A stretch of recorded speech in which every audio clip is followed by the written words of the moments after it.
올리고 찬양 예배 시작하겠습니다. 주님, 이 시간 저희를 한데 모여서 예배하게 해주심을 감사합니다. 오늘 이 시간 주님 앞에 찬양 드릴 때 부족한 저희지만 주님께서 온전히 찬양 기쁘게 받아주시옵시고 아직 오지 않은 발걸음들도 인도하여 주세요. 예수님 이름으로 감사하며 기도드렸습니다. 아멘. 제가 말씀 하나를 읽어볼게요. 하나님이 우리를 사랑하시는 사랑을 우리가 알고 믿었노니 하나님은 사랑이시라. 사랑 안에 거하는 자는 하나님 안에 거하고 하나님도 그 안에 거하시느니라. 요한일서 4장 16절 말씀입니다. 네, 하나님께서도 저희에게 아낌없이 사랑을 주었듯이 저희도 남들에게 그 사랑을 전하기를 원합니다. 그런 마음으로 첫 번째 찬양으로 또 하나의 열매를 바라시며 가사를 생각하시면서 찬양 드리시겠습니다.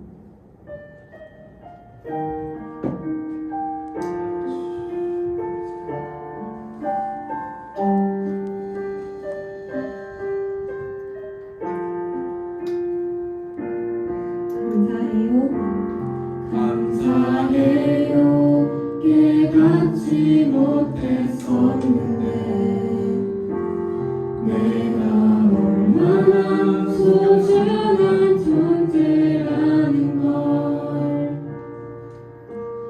태초부터 지금까지 하나님의 사랑은 항상 날 향하고 있었다는 걸 고마워요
사랑이라는 찬양을 드릴 건데 저희가 어느 곳에 있더라도 주님의 복음과 사랑을 전하며 주님과 함께 하는 삶을 살아가기를 원합니다. 정말 주님의 복음을 끝까지 붙들고 또 그 복음을 남들에게 전하는 삶을 저희가 살길 원하며 땅끝까지 찬양 드리시겠습니다. 아멘.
다음으로 저희 믿음과 삶이라는 찬양을 드릴 건데 앞선 찬양들과 같이 우리는 언제나 믿음과 삶 속에서 주님 앞에 언제나 믿음의 삶을 살겠다라고 고백하지만 언제나 또 갈등하고 고민하는 건 저희의 영원한 숙제라고 생각합니다. 저희 이 시간 삶 속에서 저희가 방황하더라도 주님께서는 저희를 끝까지 놓지 않으시고 저희가 방황하더라도 또 꾸짖지 않으시는 주님께서 저희의 손을 잡아주시는 느낌을 생생하게 느끼면서 믿음과 삶 찬양 드리시겠습니다.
내 삶을 통해 영광 받으신 주님만이 내 모든 것 되시네. 주의 선하심 나 노래하네. 오직 주님만의 두려움 없네. 고난을 통해 날 만드시네. 인내 주님만이 내 모든 것 되시네. 주의 강한 손 날 붙드시네. 오직 주님만의 소망인데 내 삶을 통해 영광 받으신 주님만이 내 모든 것 되시네. 주의 선하심 나 노래하네. 주의 선하심 나 노래하네. 이 시간 기도드리시겠습니다.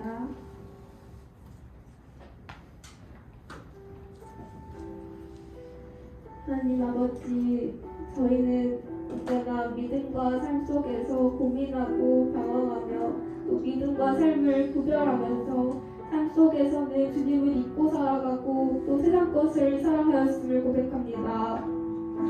하나님 아버지, 저희가 삶 속에서 살아갈 때도 믿음과 삶이 구별된 삶이 아니라 믿음 안에서 또 삶을 살아갈 수 있게 하시고 삶 안에서 또 믿음의 삶을 살아갈 수 있게 도와주세요. 아버지, 이 시간 주님 앞에 회개하기 원합니다. 하나님 아버지 앞에 솔직하게 고백하지 못하고 또 남들을 속이며 또 나를 속이며 또 주님을 속이려고 하였던 나의 이런 모든 죄들을 주님 앞에 회개하게 해달라고 이 시간 주여 삼창하시고 기도드리시겠습니다. 주여, 주여, 주여.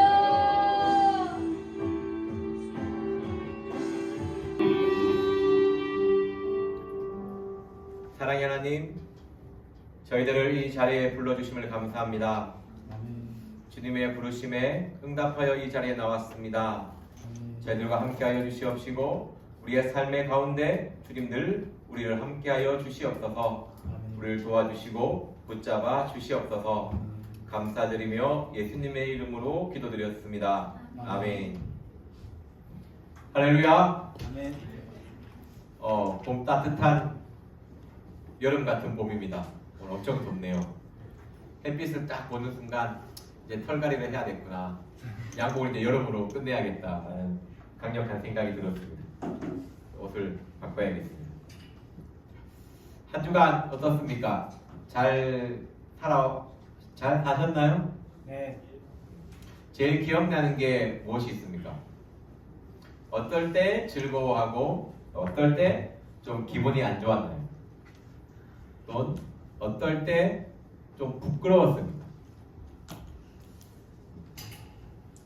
저는 이번 주 참 피곤하다라는 생각이 들었습니다. 하여튼 이번 주가 참 피곤하네요. 잠을 좀 자야 할 시간대가 되지 않았나. 젊었을 때 몰랐는데 나이 들면 하루에 수면량을 채우지 않으면 다음 날이 피곤합니다. 이게 30대하고 40대하고 다른 것 같아요. 마이크 소리 조금 올려주세요. 네. 제가 이 소리를 듣고 있으면 제가 되게 답답해요. 네. 자, 보기보다 좋네요. 좀 예민한 존재거든요. 우리 고린도전서 1장 18절 말씀입니다. 18절에서 25절 말씀이거든요. 자, 제목을 뭘 할까 막 이거 하다가 저거 하다가 그냥 큐티 책에 있는 제목이 제일 좋아서 제목을 했습니다. 미련해 보이는 십자가가 주의 능력과 지혜다. 이 말씀이 되게 마음에 들었습니다. 그래서 제목을 뽑았거든요. 큐티 하고 계시죠? 네. 네. 말씀을 보며 말씀을 한번 생각해 보는 것 되게 중요합니다. 말씀을 생각해 보지 않으면 말씀대로 살 수가 없잖아요. 그죠? 사람은 생각대로 된다라는 말을 많이 할 거예요. 그럼 우리가 하나님을 닮아가고 예수님처럼 되고 싶다면 하나님의 말씀을 생각해야 됩니다. 그래야 그분을 따라갈 수 있는 것이죠. 한 주간 또는 하루의 삶을 살아갈 때 말씀을 한 번도 생각하지 않으면 내가 말씀대로 되지 않습니다. 맨날 말씀대로 되게 해주세요, 되게 해주세요 하면서도 말씀을 생각하지 않으면 어떻게 말씀대로 될 수 있겠습니까? 그래서 말씀을 한번 보고 생각해보는, 묵상이 다른 게 아니에요. 생각해보고 그 생각 중에서 오는 하나님의 음성을 듣고 그 삶으로 따라가면 되는 것입니다. 우리 고린도전서 되게 많은데 1장 18절부터 한 절씩 교도하겠습니다. 제가 읽고 마지막 절은 같이 읽겠습니다. 십자가의 도가 멸망하는 자들에게는 미련한 것이요 구원을 얻은 우리에게는 하나님의 능력이라. 듣는다. 내가 지혜 있는 자들의 지혜를 멸하고 총명한 자들의 총명을 폐하리라 하였으니. 지혜 있는 자가 어디 있느뇨? 선비가 어디 있느뇨? 이 세대의 변사가 어디 있느뇨? 하나님께서 이 세상의 지혜를 미련케 하신 것이 아니뇨? 하나님의 지혜에 있어서는 이 세상이 자기 지혜로 하나님을 알지 못함으로 하나님께서 전도에 미련한 것으로 믿는 자들을 구원하시기를 기뻐하셨도다. 유대인은 표적을 구하고 헬라인은 지혜를 찾으나 우리는 십자가에 못 박힌 그리스도를 전하니 유대인에게는 거리끼는 것이요 이방인에게는 미련한 것이로되 오직 부르심을 입은 자들에게는 유대인이나 헬라인이나 그리스도는 하나님의 능력이요 하나님의 지혜니라. 하나님의 미련한 것이 사람보다 지혜 있고 하나님의 약한 것이 사람보다 강하니라. 아멘. 자, 읽어보니까 참 어렵죠, 그죠? 말씀이 어렵습니다. 참 보고 바로 이해되면 얼마나 좋겠습니까? 묵상을 하고 저도 되게 어려워요. 묵상 많이 하거든요. 보면 딱 알 것 같은데 묵상 많이 하고 찾아보고 공부합니다. 그리고 놀랍게 까먹습니다. 제가 기억력이 좋지는 않아요. 좋지 않은 것 같아요. 항상 이 나와 별로 관계없다 하는 건 대부분 다 잊어요. 그리고 하여튼 좀 잘 쌓였으면 좋겠는데 뒤돌았으면 까먹습니다. 나이 들어서 그런가? 이제 나이로 다 핑계를 대고 있습니다. 자, 오늘 십자가의 도라는 단어가 나옵니다. 십자가의 도. 굉장히 부담스럽죠. 그죠? 도를 아십니까? 이런 도는 아니고요. 십자가의 복음, 십자가의 말씀, 십자가를 통한 예수님의 죽음과 부활, 또 고난, 이런 이야기를 다 담은 것이 십자가의 도입니다. 근데 우리가 한번 이 십자가의 도라는 단어에서 이것을 한번 생각해 볼 필요가 있습니다. 십자가의 도. 내가 이것을 이루는데 어떤 일을 한 것이 있는가? 주님께서 십자가의 길을 가시고 십자가에서 죽으시고 3일 만에 어두운 권세를 이기고 부활하시고 그 모든 상황 속에서 내가 한 것이 무엇입니까? 있습니까? 여기 있습니다. 나오면 안 됩니다. 없죠, 그죠? 혹시 말씀 읽을 때 총명을 패하고 이럴 때 총명이가 상처받아서는 안 됩니다. 그죠? 요거하고 다릅니다. 괜히 상처받을까 봐. 이게 중요한 거예요. 내가 한 공로가 아무것도 없다는. 주님이 십자가에 죽으시고 피 흘리시고 그 모든 것을 다 부활했는데 내가 한 것이 하나도 없다는 겁니다. 그래서 구원은요, 나의 모습을 볼 필요가 없는 거예요. 내가 뭘 잘했다고 하나님이 나를 구원해준다 그런 생각을 하지 마셔야 돼요. 구원은 전적인 십자가의 은혜입니다. 많은 사람들이 착각을 해요. 아마 착각을 하고 계실 겁니다. 내가 열심히 봉사하면 하나님이 나를 더 사랑하겠지라는 착각을 하거든요. 내가 하나님의 말씀을 많이 묵상하면 하나님이 나를 더 사랑해 주겠지라는 착각을 합니다. 진짜 착각합니다. 근데 한번 생각해 보셔야 돼요. 하나님은요, 우리 여기 앉아있는 모든 사람에게요, 줄 수 있는 최대치의 사랑을 주신 분입니다. 이것을 항상 신앙생활할 때 기억하셔야 돼요. 자기 아들을 죽이셨잖아요. 이 이상 뭘 더 사랑을 할 수 있죠? 여러분들은 모르죠. 자녀가 없으니까. 자녀를 죽였다라는 그 말이. 하여튼 인터넷 글 막 보다 보면 이런 게 있어요. 자녀 이렇게 왜 보면 장기를 이렇게 부모한테 이렇게 간이나 신장을 줄 때 되면 자녀와 부모 관계밖에 되게 어렵거든요. 타인은 부작용이 되게 심합니다. 그런데 글을 볼 때 막 결혼하기 전에는 뭐 자식이 많으면 자식이 부모 대신 죽을 수 있는 거 아니야, 이런 생각하는 사람도 있습니다. 결혼을 안 해보고 자식을 안 낳아보고. 그리고 뭐 자식이 신장을 자기한테 줄 수 있지, 이렇게 합니다. 결혼하고 애 두면요 생각이 듭니다. 부모는 그냥 죽어야 된다. 내가 자녀가 뭐 희생해서 내가 뭘 얻는다, 이런 생각을 하지 않아요. 그런데 하나님은 자기 아들을 죽이셨잖아요. 이거는 비교할 수 없고요. 이거 이상 더 어떤 큰 사랑을 받을 수가 있죠. 이거 이상 더 어떤 큰 사랑을 받을 수가 없습니다. 인정하고 들어가셔야 돼요. 그래서 구원은 은혜라고 이야기하는 거예요. 나의 모습이 너무나 잘나서, 나의 외모가 너무나 뛰어나서, 나의 행실이 너무나 발라서 하나님이 구원해 주시는 건 절대 아닙니다.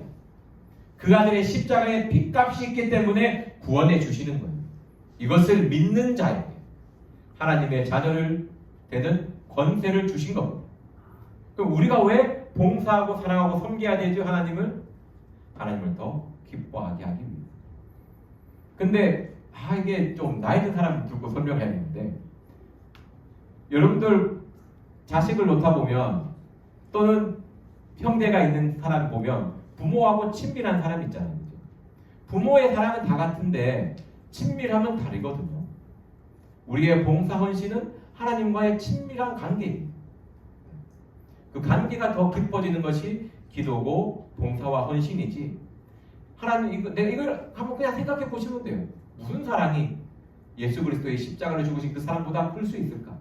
하나님이 이 사랑보다 어떤 사랑을 더 크게 여기며 나에게 줄 수가 있을까? 없잖아요. 그렇다고 아무것도 하지 말고 다 때려치우고 그런 얘기는 절대 아닙니다. 신앙의 중심을 아시라는 거죠. 기독교 복음의 핵심. 이 사랑을 믿는 자에게 구원을 주신다.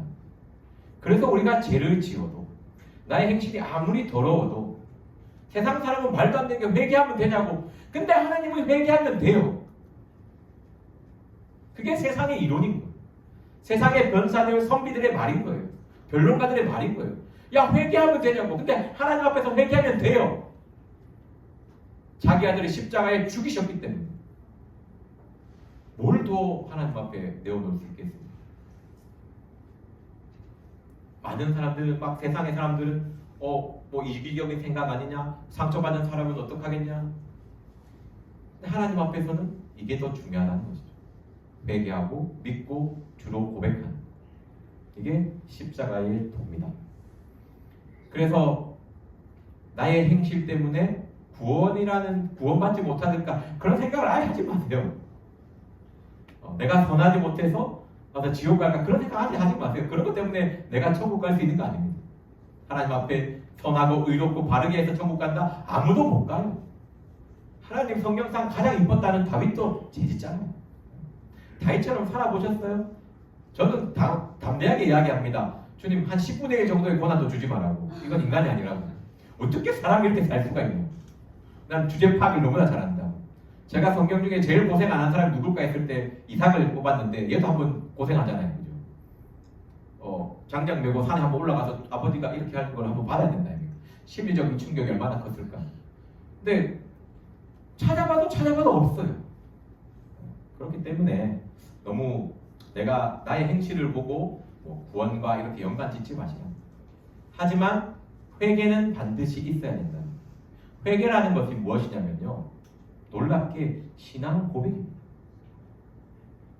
내가 주님의 십자가의 사랑을 믿는다는 신앙 고백이 회개로 나오는 겁니다. 그래서 죄 중에 가장 악한 죄는 회개치 아니하는 죄입니다. 이것이 이 죄는요, 우리를 지옥으로 끌고 갈 수 있습니다. 또는 주님을 부인하는 죄. 이 두 가지 죄 빼고는요, 나머지 죄는 그냥 회개하면 돼요. 뭐 잠시 남비호했다고 지옥 가면 어떨까 그런 생각하지 마세요. 사탄은 항상 우리에게 안 좋은 생각을 넣어줍니다. 부정적인 생각을 넣어주는 것이 사탄이라는 걸 생각하세요. 갑자기 안 좋은 생각이 들 때 있지 않나요? 그죠? 저는 갑자기 남이 미워질 때가 갑자기 있어요. 근데 왜 갑자기 이러지? 물론 얼른 회개하고 말씀을 붙잡습니다. 이놈의 사탄이 또 이런 생각을 또 집어넣고 갑자기 자신의 것에 원망거리가 확 올라오는 거예요. 미쳤나 왜 이러지? 십자가를 보면 다시 감사의 자리로 나아갑니다. 내가 할 수 없는 거예요. 왜? 마음에서 뭐가 나와요? 죄 중에 첫 번째가 까먹었습니까? 너무 이른 나이에 까먹으시는데 적어도 40 넘어가야 이런 말 할 수 있는데 뭐가 나오죠? 악한 생각이 나옵니다. 왜 이렇게 자신이 없으세요? 마음에서 뭐가 나옵니까? 예, 그 생각에 사탄이 안 좋은 생각을 집어넣거든요. 네, 그래서 그 생각을 붙잡으면요 하루 종일 기분 나빠, 하루 종일 짜증나, 하루 종일 할 때 인생이 하루가 막 엉망이야. 과감하게 그때 회개하고 하나님의 말씀을 붙잡으십시오. 제가 묵상을 되게 강조하는 이유는요, 악한 생각을 이기는 것은 묵상밖에 없습니다. 백날 회개해도 안 돼요. 자신 있게 얘기합니다. 여러분들 24시간 앉아서 회개해도요 악한 생각 못 이겨요. 하나님의 말씀 묵상만이 이겨낼 수 있습니다. 진짜 그래요. 한번 시험해보세요. 24시간 앉아서 회개기도 계속하고 있어보세요. 악한 생각 이길 수가 있습니다. 못 이깁니다. 하나님의 말씀만이 그것을 막아낼 수가 있습니다. 그래서 전신갑주할 때 믿음의 방패라는 말이 있잖아요. 막아낼 수 있는 건 하나님의 말씀밖에 없어요. 그 말씀이 우리를 깨끗하게 하고 정결케도 합니다. 그 십자가에도 기억하십시오. 절대적인 은혜는 나의 행동, 나의 그런 거 아니에요. 그냥 하나님의 아들이 자신의 아들을 십자가에 희생시킨 그 사랑으로 우리를 구원케 하는 겁니다. 주여, 시간이 좀 빨리 갈게요. 이게 십자가의 도가 멸망하는 자들에게는 미련한 것이라고 합니다. 미련한 것. 여기서 미련하다는 것은요, 약간 이런 느낌이에요. 우리가 음식을 먹을 때 보면 혹시 하경이는 뭐가 제일 맛이 없어요? 이거는 싫다. 호박? 그런데 어떤 사람 호박을 갖다 놓고 이거 너무 몸에 좋다고 너무 맛있다고 한번 먹어보라고 하면 입맛이 당겨요 안 당겨요? 뭐 이런 게 다 있노? 나를 미워하는 이렇게 하는 거지. 우리 전원 형제님은 뭐가 제일 싫습니까? 생선을 싫어하는. 생선. 그렇죠. 물고기 다섯 마리. 그때 오병이어 기억이 나서 참 힘들었겠네요. 떡만 먹고. 그러니까 생선 안 뜨고 이거 너무 좋다고 이거 너무 아름답다고 이거 먹으면 건강해진다고 귀 안 들리잖아요. 이런 느낌. 십자가의 도에 대해서 아무리 아름답게 설명해도 입맛에 안 당기는 거예요. 이때 그리스나 철학자 이런 사람들이 많았는데 이 당시에는 우리 교회는 이런 거예요. 신이 죽었다라는 게 너무 어리석게 들리는 거예요. 말이 되나? 신의 아들이 죽었다. 이게 말이 되냐? 신의 죽음조차가 죽음이라는 그것이 되게 어리석게 느껴졌다고 합니다. 그러니까 입맛에 안 당기는 거예요. 당연히 신이라면 위대한 모습으로 나타나야 되는데 신이 죽었다니 이런 말도 안 돼. 이런 의미를 갖고 있습니다. 전혀 이 십자가의 도가 우리는 입맛에 당겨야 돼요. 십자가만 하면 침이 꿀꺽 넘어가야 됩니다. 가슴이 뛰면서. 십자가 얘기 아무리 하는데 냉랭하게 저게 뭐 헛소리 하냐, 빨리 안 끝난다 이러면 안 돼요. 이게 딱 차이 난다니까요. 십자가 하면 주님 뛰어야 된다니까요. 구미 없이 아무런 느낌 없는 십자가가 되지 않기를 원합니다. 십자가가 생각나면 그래도 마음이 차분해지고 그 십자가의 사랑에 그래도 끌리는 그런 마음이 되었으면 좋겠습니다. 그리고 19절 20절에 이런 내용이에요. 세상 지혜가 어디 있느냐, 어디 있냐. 결국 이 얘기가 하고 싶은 이야기는 그래, 너가 가지고 있는 세상적인 지혜, 세상적인 총명, 그것으로 제 문제를 해결할 수 있냐? 없다라는 것이죠. 그 어떠한 것도 이 세상의 방법으로는 죄 문제를 해결할 수 없다라는 것입니다. 오직 십자가의 사랑만이 우리의 죄 문제를 해결할 수 있습니다. 그래서 얘기하는 것은요, 중요한 것은 구원이다. 우리가 구원을 통해서 십자가의 복음을 전해야 된다는 것이 오늘 말씀입니다. 21절 말씀에 하나님의 지혜에 있어서는 이 세상이 자기 지혜로 하나님을 알지 못함으로 하나님이 전도에 미련한 것으로 믿는 자들을 구원하기에 기뻐하셨도다. 그러니까 예수 믿으면 구원받습니다. 세상 사람이 이게 참 미련하게 들린다는 거예요. 뭘 했다고 그래도 뭘 좀 해야 될 것 같은데. 여러분도 그렇잖아요. 주님의 은혜는 정말 믿으면 됩니다 했을 때 정말 맞나? 근데 세상 사람들은 뭐 예수 믿으면 구원받는다, 천국 간다는데 십자가는 생명이고 사랑이라는데 정말 이렇게 이런 복음의 메시지가 미련하게 들리지 않고 마음으로 화답할 수 있는 저와 여러분이 되었으면 좋겠습니다. 늘 그 사랑에 화답할 수 있는 십자가의 은혜에 마음을 드릴 수 있는 저와 여러분 되기를 원합니다. 그리고 22절 말씀이 저는 묵상했을 때 제일 재밌었어요. 고린도전서 말씀 묵상하다가 위에는 좀 딱딱하잖아요. 22절 말씀에서 참 되게 하루 종일 묵상하면서 되게 재밌었어요. 22절 말씀 한번 같이 읽겠습니다. 시작. 유대인은 표적을 구하고 헬라인은 지혜를 찾으나. 아멘. 여러분 MBTI는 총 몇 가지가 있나요? 사람을 나눌 때 16개. 크게는 4가지죠. 성경은 사람을 어떤 부류로 나눌까요? 오늘 말씀을 통해서 보면 성경은 사람을 2가지 부류로 나눕니다. 그래서 이 2가지 부류를 왜 이야기했을까? 뭐 교회 상황이나 뭐 이렇게 제 삶을 통해서 되게 좀 오늘 묵상을 해봤거든요. 유대인은 표적을 구합니다. 유대인은 표적, 눈에 보이는 이적과 기적을 좋아하는 사람이 있어요. 그것을 보면 그냥 끌려가는 사람들이 있습니다. 그리고 보면요, 헬라인은 지혜를 찾습니다. 헬라인이 그리스 사람이거든요. 그리스가 철학이잖아요. 자기의 논리, 자기의 생각이 맞아야 따릅니다. 여러분들은 어떤 스타일입니까? 움직이고 싶지만 움직이지 말라 해가지고 여러분들은 어떤 스타일이세요? 나는 눈에 보이는 게 확 끌리는 사람입니다. 요한 선생님 어떤 스타일입니까? 저는 유대인 정도. 유대인에 가깝습니다. 여러분들은 어떻습니까? 내 생각이 맞아야 뭔가 나로 설득이 되어야 믿는 쪽입니까? 어떤 쪽입니까? 보우야 어떤 쪽입니까? 잘 모르겠습니까? 저는 어떤 스타일인 것 같아요. 이거 여러분들 이거 되게 중요해요. 사람과 사귈 때 이 사람의 성향을 딱 2가지로 나눴거든요. 보이는 것, 나타나는 기적들 이런 것에 끌리는 사람, 뭔가 이론, 생각에 맞아서 뭔가 내게 이론이나 이런 게 나에게 설득이 되어야 움직이는 사람 딱 2 종류거든요. 근데 설득이 돼야 움직이는 사람한테 아무리 기적을 보여줘봤자 꿈쩍도 안 합니다. 기적을 보고 움직이는 사람한테 아무리 이론으로 설득해봤자 안 돼요. 어떤 사람인 줄 알아야 대처 방향을 가는 거예요. 내가 뭔가 이 사람을 설득해야 하는데 이 사람은 눈에 보이는 거에 끌리는 사람이에요. 거기 가서 아무리 설명하고 이론을 얘기해봤자 헛수고입니다. 그리고 막 이론이나 이런 논리 이런 것을 좋아해서 설득을 원하는 사람이 있는데 거기 가서 막 기적이 안진뱅이 이렇게 보도 꼼짝도 안 해요. 그런 사람들한테는. 그게 뭐 정말이에요. 요새 얼마나 그 출애굽 강야 보십시오. 불기둥 구름기둥 서 있는데도 하나님 안 믿잖아요. 아침에 눈 뜨면 만나 내립니다. 하나님 안 믿어요. 기적을 눈에 보이는데. 정말 웃기지 않습니까? 웃기지 않나요? 사람은 딱 2가지 성향입니다. 그래서 한번 생각해보세요. 자기가 어떤 성향의 사람인지, 내가 논리나 설득을 좋아하는 사람인지. 저는 이쪽입니다. 저는 기적 안진뱅이라는 데 별로 관심이 없는 사람이에요.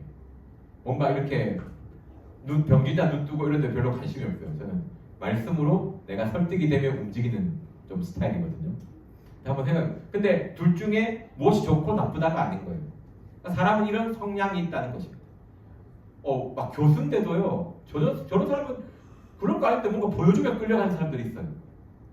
저렇게 학식이 좋고 뛰어난데 왜 이런 거에 끌려가지 하는데 이런 유대인 쪽인 거예요. 이런 성향이 있는 거예요. 사람은 두 가지입니다. 오늘 고린도전서에서 이야기하는 사람의 성향.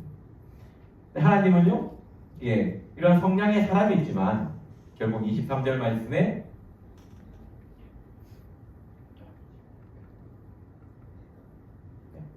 23절 말씀 우리 같이 읽어보겠습니다.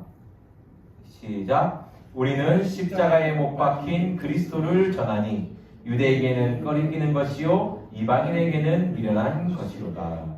아멘. 어떤 성향의 사람이든지 꼭 믿고 받아들여야 될 것은 십자가에 못 박히신 그리스도입니다. 오늘 바울에서 딱 복음에서 딱 메시지를 정확하게 이야기하지 않습니까? 우리가 전하는 것은 십자가에 못 박히신 그리스도라는 것이죠. 그러니까 이런 거예요. 우리가 믿어야 될 것은 무엇이에요? 그러면 십자가에 못 박히신 그리스도를 믿는 것입니다. 요한복음 3장 16절 말씀처럼 하나님의 아들이 나를 위해 이 땅에 오셨고 나의 모든 허물과 죄를 지고 십자가에 죽으신 분이시다. 그분을 믿는 것입니다. 이것이 믿음입니다. 그래서 우리의 신앙은요, 십자가와 떨어질 수가 없습니다. 항상 십자가를 바라봐야 되고 그 십자가를 마음에 품어야 된다는 것입니다. 그리고 또 24절에 이야기합니다. 그 사랑을 받아들인 사람을요, 부르심을 입은 사람이라고 이야기합니다. 예수 그리스도의 십자가에 못 박히신 그리스도를 믿는 사람을 24절은 부르심을 입은 자들이라고 이야기하거든요. 부르심을 입은 자들에게는 유대인이나 헬라인이나 그리스도는 하나님의 능력이요 하나님의 지혜니라. 아멘. 보면 조금 설명을 할게요. 전원 팀장님, 네. 부르잖아요. 왜 불렀을까요? 오늘 저녁에 뭐가 준비되어 있습니까? 준비를 해야 됩니다. 해야 됩니까? 배경 자매님, 대답을 하셔야죠. 대답을 했나요? 네, 사랑합니다. 이렇게 부르심이라는 게 이런 거예요. 하나님은 나를 부르셨어요. 복음으로. 그러면 그 부르심에 하나님이 나를 부르셨다는 걸 받아들이고 그 부름에 네라고 대답하는 것이 소명이라는 것입니다. 그럼 하나님이 나를 왜 부르셨을까요? 이사야 43장 1절에 야곱아 내가 너를 지명하여 불렀나니 너는 내 것이라고 이야기하지 않습니까? 하나님이 나를 부르셨어요. 내가 대답해서 네라고 대답해요. 그럼 하나님이 나에게 시킬 것이 있죠. 야, 내가 너를 통해 이 땅에서 이런 일을 하기를 원하신다. 너는 나를 통해서 이 땅에서 이러한 삶을 살기를 원하신다. 그 원하는 그 삶에 대답하며 삶을 살아가겠다고 결단하며 나아가는 것을 사명이라고 이야기합니다. 이해가 되셨어요? 다시 한번 설명할게요. 되게 어려운 개념입니다. 저도 이해하는데 한참 걸렸거든요. 하나님은 십자가의 복음으로 부르셨습니다. 십자가의 사랑으로 부르셨어요. 십자가의 복음을 믿으십니까? 아멘. 내가 너를 통해 하나님의 아들이 나를 위해 죽으셨다는 것, 이 사랑을 믿는 것이 부르심입니다. 믿는다면 믿는 자의 삶을 원하시는 게 하나님이거든요. 하나님은 나를 향한 계획이 있습니다. 그 계획을 받아들이고 그 계획에 따라 살아가는 사람이죠. 이게 사명입니다. 오늘 말씀 다시 한번 볼까요? 부르심을 입은 자들에게는 유대인이나 헬라인이나 그리스도는 하나님의 능력이요 하나님의 지혜입니다. 왜 부르심 앞에 뒤에 하나님의 능력과 하나님의 지혜라는 이야기를 했을까요? 내가 너를 통해서 이 땅에서 하고 싶은 일이 있다는 것이죠. 하나님이 나를 부르셔서 내가 대답해서 그 앞에 갔다면 하나님은 나에게 삶을 요구합니다. 너가 이 복음을 받아들이고 예수 그리스도를 믿는다면 믿는 자의 삶을 요구하는 것이죠.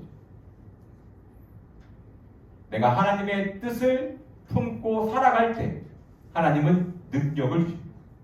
하나님은 지혜를 주십니다. 믿는 자의 삶은요, 자기의 욕망, 욕심을 이루기 위해 살아가는 것이 아닙니다. 하나님의 뜻, 하나님의 계획을 이루기 위해 살아가는 것이죠. 하나님의 소망이 나의 소망이 되고 하나님의 소망을 이 땅에 이루기를 원하는 것이 믿는 자의 꿈과 희망인 것입니다. 그 삶을 결단하며 나아갈 때 나는 능력을 쏟아붓는 걸 아끼지 않겠다. 어떠한 상황에도 이겨낼 수 있는 지혜를 하나님은 주시겠다는 말씀이 오늘 말씀입니다. 십자가의 돌을 품는다는 것은요, 하나님이 원하는 삶으로 나아가겠다는 것입니다. 그래서 항상 우리 담임 목사님께서 신앙은 삶을 요구한다고 이야기하시죠.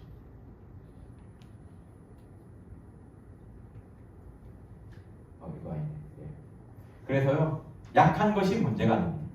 오늘 말씀 보면 하나님의 미련한 것이 사람보다 지혜 있고 하나님의 약한 것이 사람보다 강합니다. 너의 약함, 너의 능력, 너의 외모가 중요하다는 것이 아니죠. 너가 나의 뜻을 품고 살아간다면, 나를 향한 하나님의 영광을 위한 삶을 살아간다면 나는 너의 약함을 채워주겠다는 것이죠. 너의 약함을 강함으로 바꿔주겠다는 것이 하나님의 뜻입니다. 그래서 중요한 것이 무엇입니까? 십자가의 도를 하셔야 합니다. 십자가가 여러분들의 마음을 두드려야 합니다. 그리고 십자가의 사랑을 받아들여야 합니다. 그리고 나의 영광을 위한 삶이 아니라 하나님의 영광을 위한 삶으로 나의 방향을 수정해야 합니다. 그 방향으로 나아갈 때 하나님은 놀라운 은혜와 사랑을 채워줍니다. 제가 신앙생활을 해보면서 많은 사람을 경험하고 보지만요, 자신의 욕심, 자신의 욕망을 이루기 위해서 나아가는 사람은요, 그냥 딱 거기까지. 정말 그냥 딱 거기까지. 우리 하나님이 뭐 그렇다고 뭐라 그렇게 막 하지 않습니다. 마음 아파하시겠지만 어떡하겠어요? 그런 놈 죽이면 다 죽어야 되는데. 근데 삶이 아름다워지고 어느 순간 삶이 정말 더 업그레이드 된다고 해야 되죠. 그런 사람은 하나님의 뜻을 품는 사람들입니다. 세상을 변화시키는 것은요, 하나님의 뜻을 품는 사람이죠. 하나님의 뜻이 나의 꿈이 되는, 나의 소망이 되는, 나의 삶의 방향성이 되는 것. 그 삶을 걸어가는 사람이 점점 아름다워지고 점점 성장하고 발전하는 것입니다. 여러분들은 어떤 삶을 살아가고 계십니까? 기도하십시오. 하나님, 나를 향한 계획이 무엇인지, 나를 향한 꿈이 무엇인지 결탄코 그 길을 걸어가기를 원하며 절대 물러서지 않겠다는 다짐을 하셔야죠. 그렇게 했을 때 신앙의 모든 사람들이 다 똑같이 동일하게 겪은 겁니다. 하나님의 뜻을 세울 때 하나님은 은총이라는 것을 쏟아붓습니다.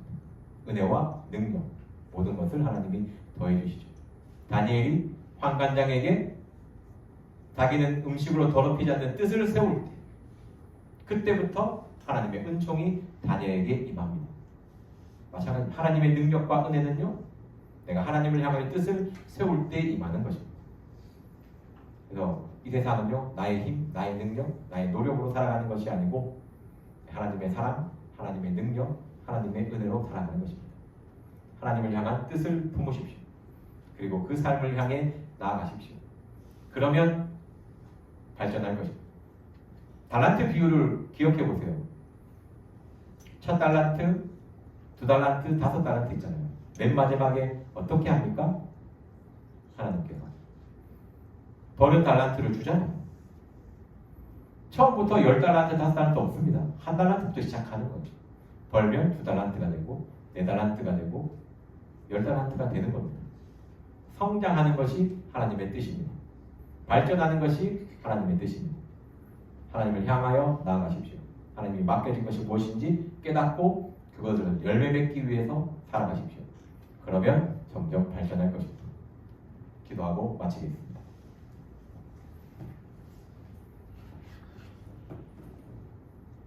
사랑의 하나님, 무언가 되고 싶은 욕심이 참 많습니다.